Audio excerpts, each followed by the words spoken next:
금일 추가 확진 환자는 없었으며 총 27명이 확진되었습니다. 1,940명은 검사 결과 음성이 확인되었고 809명은 검사가 진행 중에 있습니다. 확진자의 접촉자는 총 1,762명이고 이 중에 927명이 자가격리로 관리 중에 있습니다. 이 중 9명이 환자로 확진된 바가 있습니다. 어제 신규로 확진된 환자 3명에 대한 역학조사 경과를 말씀드리겠습니다. 27번째 확진 환자는 82년생 중국 국적자로 25번째 환자의 며느리입니다. 지난 11월 17일부터 중국 광둥성을 방문하여 1월 31일 마카오를 통해 인천공항으로 입국하였습니다. 환자는 중국 체류 중인 1월 24일부터 기침 증상이 발생하였으며 1월 31일 입국 이후부터 격리 시점까지 택시, 음식점, 의료기관을 이용하였으며 현재까지 접촉자는 32명이 확인되어 자가격리 등 조치가 진행 중입니다. 26번째 환자는 68년생 한국 국적자로 27번째 환자와 같이 1월 31일 마카오에서 인천공항으로 귀국하였으며 2월 8일 인후통 증상이 발생하였습니다. 증상 발현 1일 전부터 격리 시점까지 접촉한 대상자가 어머니인 25번째 확진자의 접촉자와 동일하여 26번째 환자로 인한 추가 접촉자는 없는 상태입니다. 26번째, 27번째 환자는 무역업에 종사하며 후베이성 우한시를 방문한 적은 없었고 광둥성의 체류 당시에도 현지 의료기관이나 시장을 방문한 적은 없고 또한 야생동물을 섭취하거나 접촉한 적은 없었다고 합니다. 또한 확진 환자를 접촉한 기억은 없다고 진술하였으며 현지에서 많은 중국인을 만난 것은 맞는 상황입니다. 25번째 환자는 46년생 한국 국적자로 증상 발현 1일 전부터 격리 시점까지 슈퍼마켓 의료기관을 방문하였으며 현재까지 접촉자는 11명이 파악되어 자가격리 등 조치가 진행 중입니다. 아울러 11번째 환자는 증상이 호전되었고 검사를 2회 연속 실시한 검사에서 음성이 확인되어 오늘 최종 격리 해제 조치가 결정되었으며 금일 중으로 퇴원할 예정입니다. 중앙방역대책본부는 확진 환자의 이동 경로나 접촉자에 대해 국민들께서 과도한 불안을 가지실 필요는 없다라는 말씀을 드리겠습니다. 확진 환자가 방문한 장소는 역학조사를 하는 과정에 파악이 돼서 모두 철저한 소독 조치를 취하고 있으며 코로나 바이러스의 특성상 노출 표면을 깨끗이 소독하면 사실상 감염 가능성은 없습니다. 코로나 바이러스는 대기 중에 배출되면 감염력이 급격히 낮아지고 소독을 실시하면 당일로 사멸됩니다. 현재 소독제 사용에 따른 위해 가능성 등을 고려해서 소독한 다음 날까지는 사용 제한을 하고 있으므로 이후에는 안전하게 해당 장소를 사용하실 수 있습니다.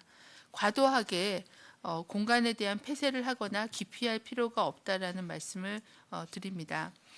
또한 확진자의 접촉자에 대해서는 역학조사를 통해 노출 여부를 면밀히 파악하고 전원 자가격리로 관리를 하고 있습니다. 환자와의 접촉자는 증상 발현이 될 경우에 추가적인 노출을 막기 위해서 그리고 신속하게 감염 여부를 확진하기 위해서 자가격리로 관리를 하고 있습니다. 하지만 접촉자는 현재 그 환자가 아니므로 감염력이 없는 상황입니다. 하물며 접촉자의 접촉자는 더 감염의 우려가 없으므로 접촉자와 거주, 근무하는 공간이 같이 있었다라는 이유만으로 감염이 될 것이라는 과도한 불안감을 가지실 필요는 없습니다. 중앙방역대책본부는 국민들의 관심과 협조 속에서 현재까지 감염병 확산을 최대한 억제하고 있으며 국민들께서는 기본적인 감염병 예방 수칙 준수를 재차 강조드립니다. 계속 강조드리는 거지만 가장 중요한 예방 수칙은 손 씻기입니다. 비누를 이용하여 30초 이상 흐르는 물에 손을 꼼꼼하게 씻는 것가 가장 중요한 감염병의 예방 수칙입니다. 두 번째로는 기침 예절을 준수해 주시기를 당부를 드립니다. 세 번째는 발열 또는 호흡기 증상이 발현되는지 스스로 면밀히 관찰하는 것이 중요하겠습니다. 중국을 방문한 후에 14일 이내에 발열 또는 호흡기 증상이 있으신 분들은 곧바로 의료기관 진료를 받으시지 말고 반드시 선별진료소가 있는 의료기관을 방문하여 진료를 받아주시길 바랍니다.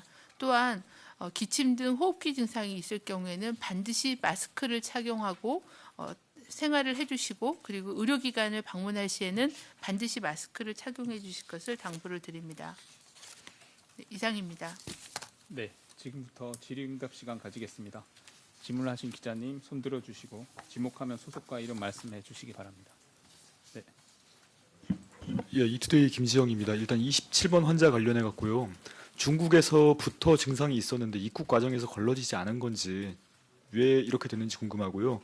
또 2월 5일에 선별 진료소를 방문했는데 중국 방문력도 있고 증상도 있는데 이때 검사가 없었던 건지 아니면 검사가 있었는데 음성이 나온 건지 좀 설명 부탁드릴게요. 그리고 추가로 그 순서가 27병 환자가 먼저 감염되고 26번, 25번 환자에게 전파한 것인지도 좀 설명 부탁드립니다. 네,